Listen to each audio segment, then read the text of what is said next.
नमस्कार, त्रिनेत्र क्लासेस के online platform पे आपका हार्दिक स्वागत और अभिनंदन है। जो हम पिछली क्लासों में पढ़ रहे थे उसमें हमने पढ़ा था कि इंट्रोडक्शन ऑफ रेस्पिरेशन क्या होता है, यानी कि श्वसन की जो छोटी छोटी परिभाषाएं थी उनके बारे में पूरी डिटेल में चर्चा कर रहे थे। आज जो ये आपके सामने जो डायग्राम या 3D मॉडल दिख रहा है वो हमारे लंग्स का है। इसमें आपको बता दें कि यहाँ पे आपको जो दिख रहा है ये जो है ये है हमारा दायां फेफड़ा और ये जो है ये है बायां फेफड़ा, और ये जो आपको दिख रही है इसका नाम है ट्रेकिया और यहाँ पे जो दिख रहा है उसका नाम है कंठ। तो आपको ये याद रखते जाना है कि यहाँ पे इस फेफड़े का जो नाम है इसका नाम है दायां फेफड़ा, दायां फेफड़ा, और यहाँ पे जो दिख रहा है इसका नाम है बायां फेफड़ा, बायां फेफड़ा। और ये जो संरचना दिख रही है इसको बोलते हैं ट्रेकिया, ट्रेकिया या श्वास नली भी बोलते हैं, ट्रेकिया या श्वास नली। इसी का दूसरा नाम विंड पाइप भी बोल देते हैं हम। और यहाँ पे जो संरचना दिखाई देती है इसे बोलते हैं कंठ या लैरिंक्स, कंठ या लैरिंक्स। ठीक है, उसके बाद बता दें कि यहाँ पर हमारे जो फेफड़े होते हैं इनके नीचे जो संरचना पाई जाती है, ये जो फेफड़े हैं इस कौन सी गुहा में रहते हैं, तो इस गुहा को बोलते हैं, यहाँ से यहाँ तक की जो गुहा है उसको बोला जाता है वक्ष गुहा, इंग्लिश में बोलते हैं थोरेसिक कैविटी, वक्ष गुहा, और इंग्लिश में बोलते हैं इसको थोरेसिक कैविटी, थोरेसिक कैविटी। और इसके नीचे की तरफ यहाँ पे लगा होता है डायफ्राम, इस तरह से इसे डायफ्राम लगा होता है। और ये जो डायफ्राम है, डायफ्राम हमारे शरीर की गुहा को दो भागों में बांटता है। ये डायफ्राम हो गया। डायफ्राम हमारे शरीर की जो गुहा है उसको दो भागों में बांटता है, जिसमें ऊपर वाली गुहा को बोलते हैं वक्ष गुहा और नीचे वाली गुहा जो होती है उसका नाम होता है उदर गुहा, यानी कि इसको बोलते हैं एब्डोमिनल कैविटी, उदर गुहा। तो वक्ष गुहा के नीचे की तरफ जो पाई जाने वाली गुहा है उसे उदर गुहा कहते हैं, और ऊपर की तरफ पाई जाने वाली गुहा होती है उसे वक्ष गुहा कहते हैं। इसमें पाए जाते हैं फेफड़े, और फेफड़ों में बता दिया कि एक दायां फेफड़ा होता है, एक बायां फेफड़ा होता है। और दाएं फेफड़े का जो वजन होता है ये होता है 625 ग्राम, और बाएं फेफड़े का जो वजन होता है वो होता है 575 ग्राम, 575 ग्राम। इसका वजन इसलिए कम होता है क्योंकि यहाँ पे इस वाले भाग में पाया जाता है हृदय। ये जो यहाँ पे हृदय पाया जाता है, इस खांच को बोलते हैं हृदयी खांच, कार्डियक नोच बोला जाता है इंग्लिश में इसको, हृदयी खांच। और इसमें पाया जाता है हमारा हृदय जो बंद मुट्ठी के आकार का है, यानी दोनों फेफड़ों के बीच में पाया जाने वाला अंग जो है वो हृदय है, और वो हमारी बॉडी को रक्त देने का यानी कि पंप करने का जो काम करता है वो होता है हृदय। अच्छा, कौन से भाग में पाया जाता है, तो बाएं फेफड़े के पास में पाया जाता है और बाएं तरफ झुका होता है। इस तरह से नहीं होता, बिल्कुल ऐसे बाएं तरफ जो होता है हमारा हृदय झुका हुआ होता है। उसके बाद बता दें आपको कि यहाँ से ये जो ट्रेकिया है इसकी लंबाई जो है वो बता देते हैं 15 से 20 सेंटीमीटर होती है, और इसमें पाए जाते हैं सी आकार के छल्ले। ठीक है, जो सी आकार के छल्ले होते हैं वो कार्टिलेज से बने होते हैं, कार्टिलेज को बोला जाता है उपास्थि। तो ये जो सी आकार के छल्ले हैं ट्रेकिया में, सी आकार के छल्ले, सी आकार के छल्ले पाए जाते हैं, वो जो होते हैं ये कार्टिलेज से बने होते हैं। कार्टिलेज को हिंदी में बोला जाता है उपास्थि। हमारे शरीर में दो भाग पाए जाते हैं, एक होता है अस्थि, एक होता है उपास्थि, यानी एक होती है बोन और एक होती है कार्टिलेज। तो बोन से हमारी जो हड्डियां हैं, हमारे कंकाल स्केलेटन सिस्टम, उसका निर्माण होता है, और बचा हुआ जो भाग होता है वो कार्टिलेज होता है। और कार्टिलेज से क्या होता है, मुलायम भाग होता है कार्टिलेज, और जिसके द्वारा जो है ये सी आकार के छल्ले जो है बने हुए होते हैं। उसके बाद बता दूं ये जो ट्रेकिया है ये आपकी यहाँ पे अगर देखा जाए इसकी लंबाई में, तो रीढ़ की हड्डी, इसके पीछे की तरफ जो रीढ़ की हड्डी है उसकी T5 के पास जाएंगे, रीढ़ की हड्डी उसकी T5 है ना, थोरेसिक 5 जो है वहां तक जाकर के हमें पता लगेगा कि ये दो भागों में बट जाती है, यानी कि पांचवी वक्षीय कशेरुका, यानी कि पांचवी थोरेसिक जो वर्टिब्री होती है उसके बाद जाकर के ये दो भागों में बट जाती है, और बटने के बाद ये दाईं श्वसनिका और बाईं श्वसनिका में विभाजित हो जाती है। और उसके बाद विभाजित होने के बाद जो है कुल मिलाकर के देखा जाए तो यहाँ पे हमारी ट्रेकिया की लंबाई जो है 15 से 20 सेंटीमीटर हो जाती है। और इसमें आकार के जो सी आकार के जो छल्ले हैं वो बता दिया था, सी आकार के छल्ले जो है 16 से 20 पाए जाते हैं, ये भी आपको याद रखना है, ठीक है। इसके बाद अगर अपन बातें करें यहाँ पर तो हमारे इस प्रकार से हम देख सकते हैं कि ये जो फेफड़े हैं हमारे इस तरह से दिखते हैं। देखो यहाँ पे आपको दिख रहे होंगे, ये देखो 3 भाग दिख रहे होंगे। दायां फेफड़ा 3 भागों में बटा होता है, पहला, दूसरा और तीसरा। इसी के साथ देखा जाए इधर वाले फेफड़े को देखेंगे तो ये जो फेफड़ा है आपको 2 भागों में दिखेगा, ये रहा पहला और दूसरा। तो बायां फेफड़ा 2 भागों में, दायां फेफड़ा 3 भागों में। और इसी को हम उल्टा कर लें, अगर इसको उल्टा कर लिया जाए, जैसे कि देख लें, अगर इसको उल्टा कर लिया जाए तो ये जो आपको दिखाई दे रहा है ये कंठ हो गया, और ये जो ट्रेकिया है श्वास नली उसके पीछे का भाग होता है। और इस ये जो पीछे का भाग होता है यहाँ पे सी आकार के छल्ले जो खुले हुए पाए जाते हैं। तो कई बार क्वेश्चन पूछ लेता है, बोले कौन से भाग की तरफ जो है ये जो सी आकार के छल्ले होते हैं खुले पाए जाते हैं। तो सी आकार के छल्ले, सी आकार के छल्ले पृष्ठ भाग की ओर, पृष्ठ भाग की ओर खुले पाए जाते हैं, पृष्ठ भाग की ओर खुले पाए जाते हैं। पृष्ठ भाग की तरफ जो है सी आकार के छल्लों का जो मुंह होता है वो खाली होता है। क्यों? क्योंकि इसके पीछे की तरफ पाई जाती है रीढ़ की हड्डी, जो रीढ़ की हड्डी है इसको कवर अप कर देती है और ये पूरे भागों में कवर हो, इसलिए पूरी एक वल्ले बन जाती है, जिसके कारण हमारी जो श्वास नली है वो सुरक्षित रहती है।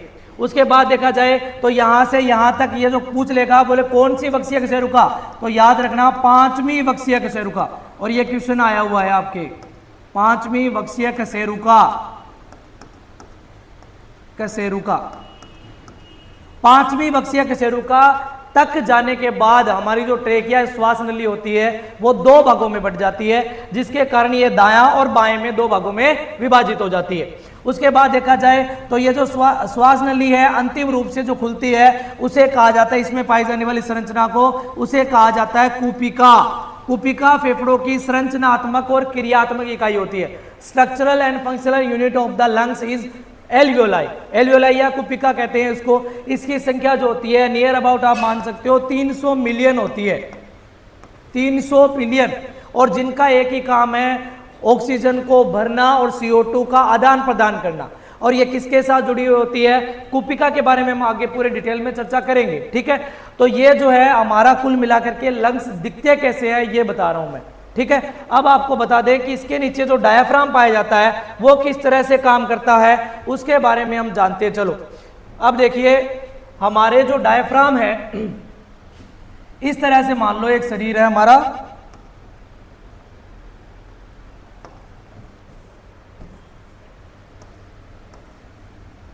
ये हमारी बॉडी है और बॉडी को इस तरह से विभाजित करता है, इसी संरचना का नाम देते हैं डायाफ्राम। डायाफ्राम ऊपर वाली जो गुहा है उस गुहा का नाम देते हैं वक्ष गुहा।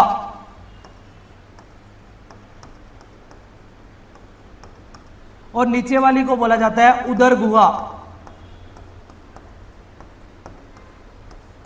उदर गुहा वो बोल दे आप किचन एरिया बोल सकते हो। यहां पे आहार नाल यानी कि छोटी आंत और बड़ी आंत, छोटी आंत तथा बड़ी आंत, तथा बड़ी आंत, ये दोनों पाए जाते हैं यहां पे।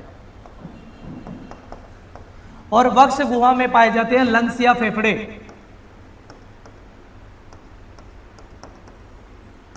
ठीक है।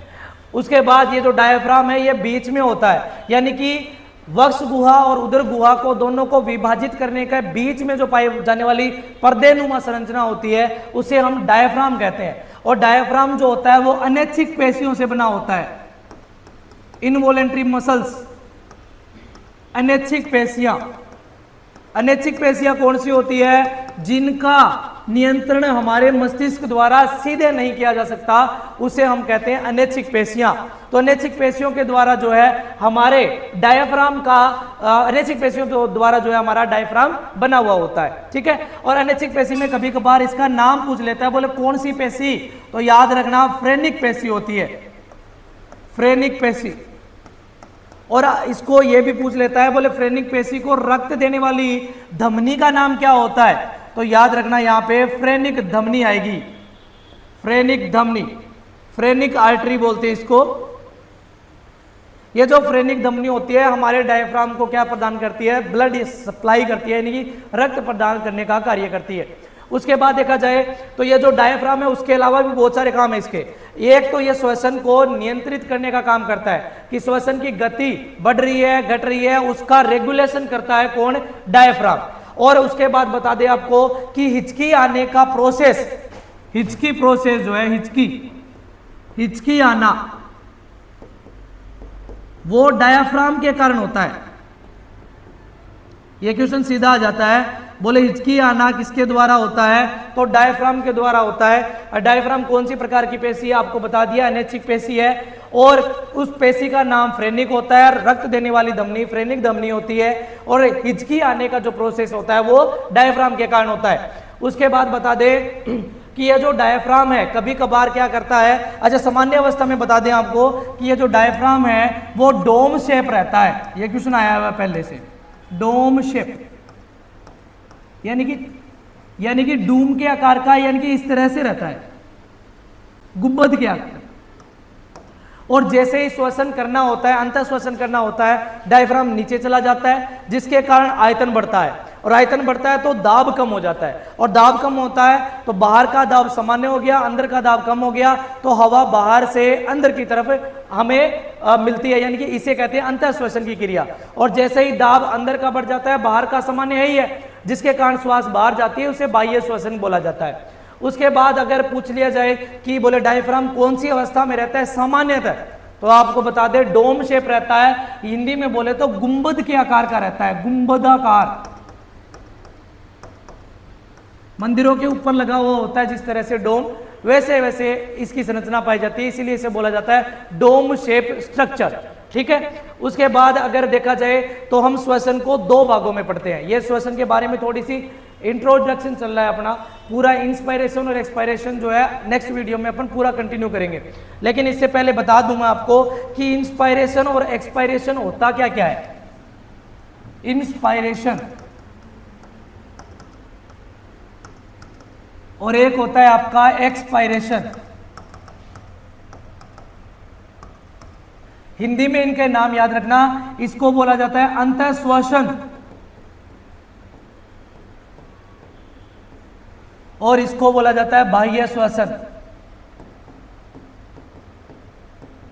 इसको बोला जाता है निश्वसन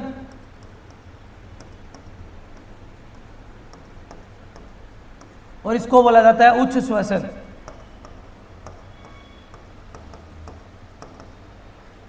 तो ये जो है आपको दो नाम, तीन जो नाम दिख रहे हैं आपको, ये याद रखने हैं। इंग्लिश वाले याद रखो इंस्पायरेशन एक्सपायरेशन, अच्छी बात है।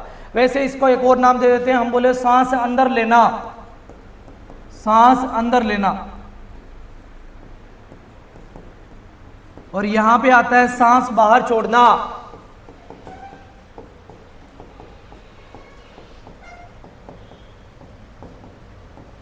हमारे फेफड़े गुब्बारे की तरह है, तो गुब्बारे से आप याद रख सकते हो कि जब भी हवा भरती है, अंदर आती है हवा, तो हमें बल लगाना पड़ता है, extra force external force apply करना पड़ता है, यानी कि कुछ ना कुछ ऊर्जा चाहिए होती है। तो याद रखना जब भी अंतः श्वसन होगा हमें ऊर्जा की आवश्यकता रहती है, तो यहाँ पे ऊर्जा चाहिए, और जब भी ऊर्जा चाहिए होती है उस प्रोसेस को बोला जाता है सक्रिय प्रक्रिया। तो इसे एक्टिव रिस्पॉन्स बोलते हैं, सक्रिय प्रक्रिया। यानी इसमें किसकी आवश्यकता रहती है? तो याद रखना ऊर्जा आवश्यक है, ऊर्जा चाहिए। और गुब्बारे को जैसे ही हम हवा निकालते हैं गुब्बारे से, तो किसी प्रकार की ऊर्जा की आवश्यकता होती नहीं है, ऐसे ही फेफड़ों में है।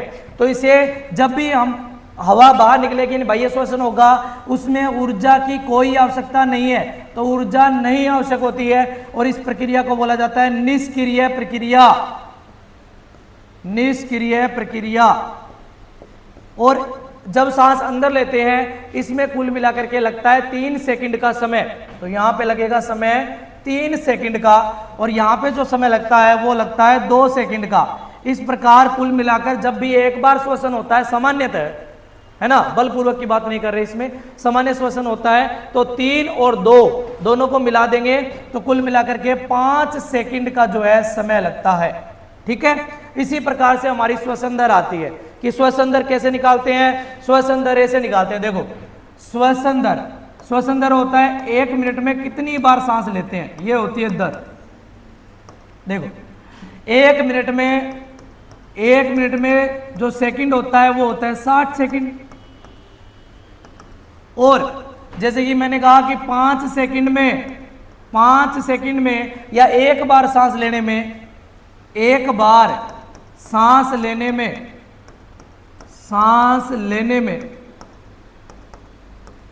लगा समय वो कितना है, 5 सेकंड है। ठीक है, उसके बाद हमें ये पता लगाना है कि कितनी बार सांस लेंगे। तो हमसे पूछा गया 60 सेकंड में कितनी बार सांस लेंगे, यानी 60 सेकंड में कितनी बार श्वसन होगा। तो इसके में क्या करना है भाई, एक बार सांस लेने में 5 सेकंड और 60 सेकंड में हमें निकालना है। तो 60 में किसका भाग लगा देंगे, 5 का, और इससे आंसर आता है हमारा 12। यानी कि सामान्य श्वसन देखा जाए तो एक व्यक्ति लगभग 12 बार 1 मिनट में सांस लेता है। और यह श्वसन दर घटती और बढ़ती रहती है। इसीलिए कि हमारी एनसीईआरटी लिखती है कि एक सामान्य मनुष्य की श्वसन दर जो होती है वो 12 से 16 बार प्रति मिनट होती है। प्रति मिनट, ध्यान रखना, 12 से 16 बार प्रति मिनट बोला है, प्रति घंटा नहीं। ठीक है, तो ये हमारी श्वसन दर इस तरह से निकाली जाती है। अगली क्लास में हम अंतः श्वसन और बाह्य श्वसन के बारे में भी पूरी चर्चा करेंगे। ठीक है, आशा करते हैं ये वीडियो अच्छी लगी है। अगर अच्छी लगी हो तो शेयर कर देना, करो तो। ठीक है जी, और फिर मिलते हैं कल की क्लास में, तब तक के लिए जय हिंद, जय भारत।